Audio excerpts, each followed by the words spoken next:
પંચમહાલના શહેરા તાલુકા પંચાયતની સામાન્ય સભામાં અંદાજિત 194 કરોડનું વિકાસલક્ષી બજેટ સર્વાનુમતે મંજૂર કરવામાં આવ્યું હતું।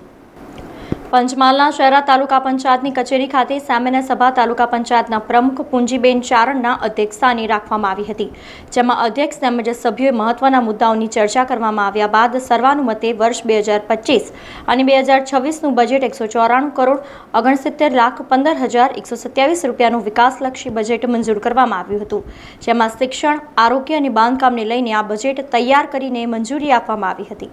આજરોજ તાલુકા પંચાયત શહેરા ખાતે સામાન્ય સભા યોજવામાં આવેલી પ્રમુખના અધ્યક્ષસ્થાને, જેની અંદર આપણે આગામી 25-26 વર્ષનું સામાન્ય બજેટ મંજૂર કરવા માટેની સામાન્ય સભા યોજવામાં આવેલી હતી। જે આગામી 25-26નું બજેટ છે એને તમામ તાલુકા સભ્યો દ્વારા બહાલી આપવામાં આવેલી છે।